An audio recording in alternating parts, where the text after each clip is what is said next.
Hello student, कैसे हैं आप। आज हम आपको निर्देशांक ज्यामिति में रेखाखंड को दिए अनुपात में विभाजित करना है, इससे संबंधित आपको फार्मूला बताएंगे। सबसे पहले इसमें अंतर विभाजन है। दो बिंदु ए और बी है। ए के निर्देशांक x1 और y1 तथा बी के निर्देशांक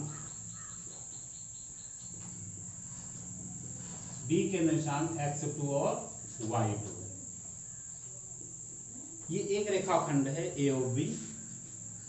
ये ए और बी हो गया। ए के निर्देशांक x1 और y1, बी का निर्देशांक है x2 और y2। और ए बी के मध्य में, मध्य मतलब मिडिल नहीं, ए और बी के अंदर स्थित कोई बिंदु P है। ये बिंदु P रेखा ए बी को m और n के अनुपात में विभाजित करता है। तो हमें बिंदु P के निर्देशांक को ज्ञात करना है। इसके लिए P का निर्देशांक मान लेते हैं x और y है। जो फार्मूला आता है वो बिंदु P का निर्देशांक अगर देखते हैं, बिंदु P का निर्देशांक, तो जो फार्मूला आता है वो है m into x2 plus n into x1 upon m plus n। और जो y वाला है अर्थात जो कोटि वाला मान है वो है m into y2 plus n into y1 अपान m प्लस n। ये तो आपका फार्मूला हुआ। इस फार्मूले से सारे सवाल आ जाते हैं। लेकिन इस फार्मूले को अगर आपको प्रूव करना है तो आप कैसे प्रूव करोगे, इसके लिए देखते हैं। पहले हम निर्देशांक बना लेते हैं। यह है x अक्ष, यह है y अक्ष, x o x dash, y o y dash. हमने दो बिंदु माना था a और b। हम कोई दो बिंदु खींच देते हैं a और b। इसको थोड़ा सा बड़ा बना देते हैं। x है, ये बिंदु a है, ये बिंदु b है। a के निर्देशांक था x1 y1 और b का था x2 और y2। a और b दो बिंदु थे। बिंदु p ये है जिसका निर्देशांक x और y माना गया था। इसी बिंदु का निर्देशांक हमें ज्ञात करना है। बिंदु p a b को m और n के अनुपात में विभाजित करता है। इसके लिए हम करेंगे क्या, a से ox डैश पर ox पर लंब डालते हैं, m मान लेते हैं। p से लंब डालेंगे, नाम लिख लेंगे n, और b से लंब डाल देंगे, नाम लिख लेते हैं t। यानी am, tn और bp ये लंब रेखा है।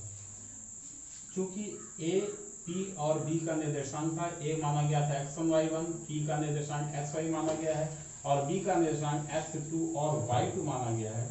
इसलिए OM जो आएगा, OM ये आ जाएगा x1, OM ये आ जाएगा x, और OT ये आ जाएगा x2। ठीक इसी प्रकार हम AM देखते हैं। AM इसका निर्देशांक x1 y1 था, तो इसलिए AM is equal to y1, PM equal to y और BT इक्वल टू y2। ये बिंदु आ गया। अब हम करते क्या है, A से PN पर लंब डाल देते हैं, AH, और P से BT पे लंब डाल देते हैं, B। हमें AH और PD भी निकालना पड़ेगा। AH कितना आएगा, AH अगर निकालते हैं तो AH is equal to ON से OM को माइनस कर दें, क्योंकि MN ही बराबर आएगा AH के।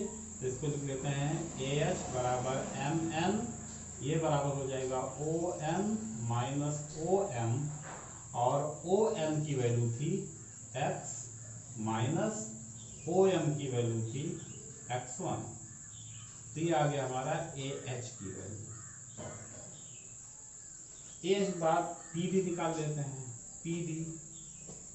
PD NT के बराबर होगा, NT एनटी निकालने के लिए OT minus ON, OT minus ON, या PD is equal to OT. OT की वैल्यू क्या था, x2 माइनस ओएन, ओएन की वैल्यू कितनी थी, ओएन की वैल्यू निकालेंगे ये x, तो आ जाएगा x2 माइनस x। यहाँ पे हमने जो AH की वैल्यू लिखी है, AH is equal to MN, MN निकालने के लिए आता है ON minus OM, ON minus OM, तो x माइनस x हम ठीक था। इसी प्रकार PD is equal to x2 minus x आ गया, PD की वैल्यू आई। अब PD की वैल्यू के बाद हमें pH निकालना है, pH इज इक्वल टू, ध्यान देना AM और HN आपस में बराबर है, इसलिए pH की वैल्यू निकालने के लिए PM माइनस HN किया जाएगा, माइनस HN, या pH is equal to PM, PM की वैल्यू कितनी थी y, माइनस HN AM के बराबर है, और AM की वैल्यू थी y1, इसलिए इसकी pH की वैल्यू आ गई y माइनस y। BD निकालते हैं, BD, यहाँ देखो जो DT है वही PM के बराबर होगा, इसलिए BD निकालने के लिए BT से PD या DT माइनस कर लेते हैं, या BD is equal to, BT की वैल्यू है y2 माइनस DT की वैल्यू है y, ये आया आपका BD। मिल गया, H की वैल्यू मिली, PD की वैल्यू मिली, pH की वैल्यू मिली, और PD की वैल्यू मिली। अभी हमने बताया था कि बिंदु B AB को M और N के अनुपात में विभाजित करता है, अर्थात AP बटे PB ये बराबर हो जाएगा M बटा N, ये वाली मिल गई। अब आप देख रहे हैं इसमें दो ट्रायंगल बन रहे हैं, त्रिभुज AHP व त्रिभुज PDB, एक त्रिभुज है दूसरा त्रिभुज है। अभी हमने बताया था कि A से PN पर लंब डाला गया था तो 90 डिग्री का कोण बनता है, ऐसे ही P से BD पर लंब डाला गया था, PD ये 90 डिग्री का कोण बना। इसका मतलब हुआ कि त्रिभुज APH और त्रिभुज APBD में कोण H और कोण D 90 डिग्री दोनों इक्वल हो गए। AH और PD ये दोनों समांतर रेखाएं हैं, और इस समांतर रेखा को AB एक तिर्यक रेखा काटती है, इनके संगत कोण बराबर होते हैं, अर्थात ये कोण और ये कोण आपस में इक्वल हो गए। अब जब किसी त्रिभुज का एक दो कोण किसी दूसरे त्रिभुज के दो कोण के बराबर हो जाते हैं तो तीसरा कोण अपने आप बराबर हो जाता है। इस प्रतिबंध के अनुसार दोनों त्रिभुज AHP और त्रिभुज PDB ये समरूप हो जाते हैं, और हम जानते हैं कि अगर दो त्रिभुज समरूप होते हैं तो उनकी संगत भुजाओं का अनुपात बराबर होता है।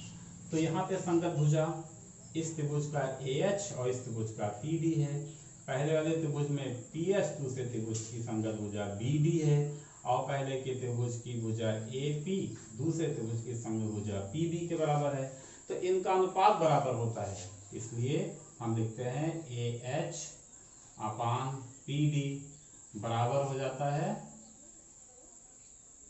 AH अपान PD हुआ बराबर PH बटे BD हो जाएगा, यही बराबर हो जाएगा AP बटे PB।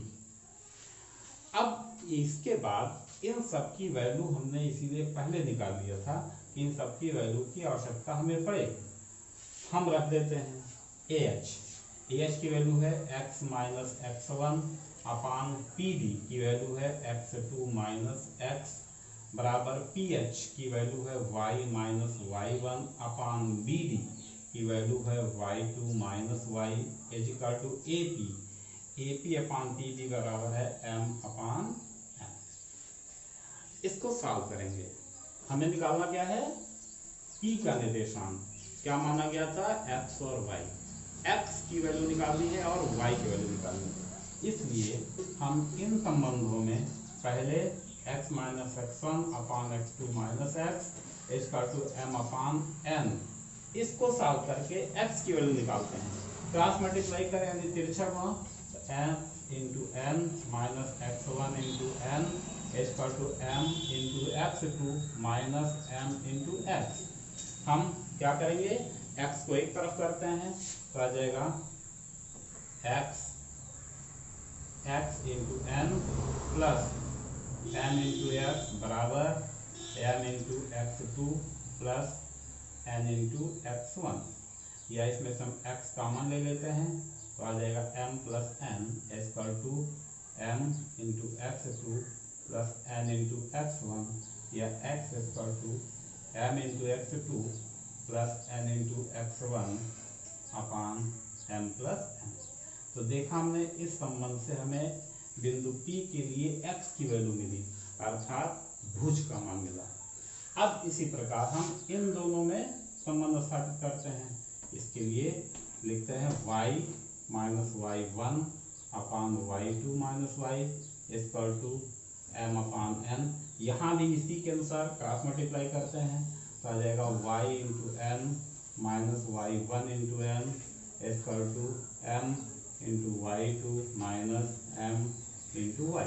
यहाँ भी हम y को एक तरफ करते हैं यानी पक्षांतरण करेंगे, y into n plus m into y equal to m into y2 लग जाएगा तो प्लस y1 इंटू n।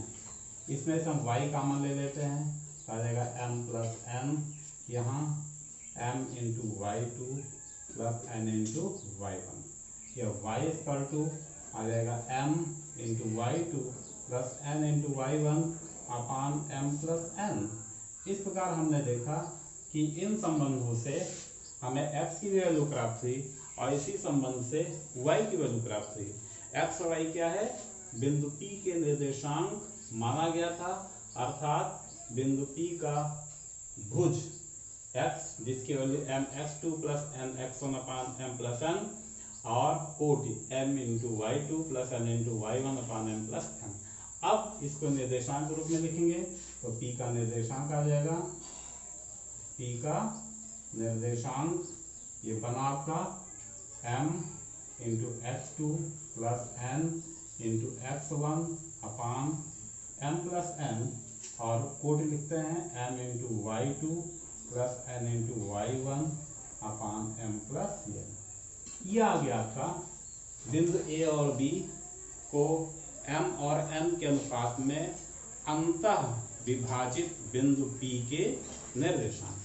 अब अगर ये बिंदु P ए बी का ठीक मध्य बिंदु क्या है, ठीक मध्य बिंदु है, अर्थात m बराबर n हो जाए, ये तो मध्य बिंदु आएगा, m बराबर n हो जाए तो क्या बनेगा, तो बिंदु P के लिए जहां m है वहां n लिख देते हैं तो आ जाएगा n into x2 plus n into x1 अपान n प्लस n, यहाँ भी n into y2 plus n into y1 अपान n प्लस n।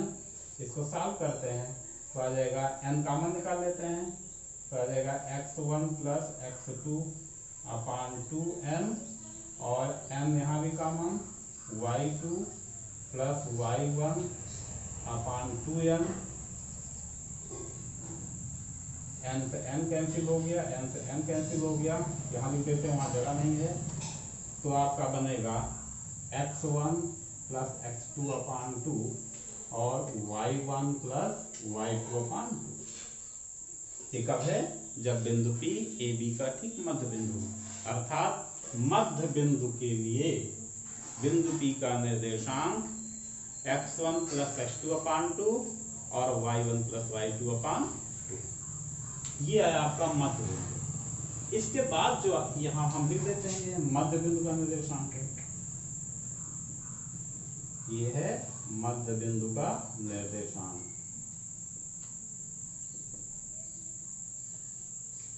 दो हमने बता दिया, एक अंतर विभाजन हो गया और दूसरा मध्य बिंदु का निर्देशांक हो गया। तीसरा आता है आपका वाह्य विभाजन। तो वाह्य विभाजन के लिए हम आपको अगली वीडियो में बताएंगे। इसके पहले आप सभी लोगों से निवेदन है कि आप तो ये फार्मूला अनिवार्य रूप से याद ही करोगे, साथ में इसका प्रूफ करने का तरीका भी आपको आना चाहिए। यदि आप इसको सॉल्व कर लेते हैं और यदि आपको आता है तो आप किसी भी सवाल में कतई हिचकिचाएंगे नहीं, और जो यूपी बोर्ड में 5 अंक का क्वेश्चन आता है वो आप बहुत ही आसानी से सॉल्व कर सकते हैं। तो अच्छे अंक प्राप्त करने के लिए नियमित और रेगुलर गहराई से अध्ययन करना अनिवार्य है।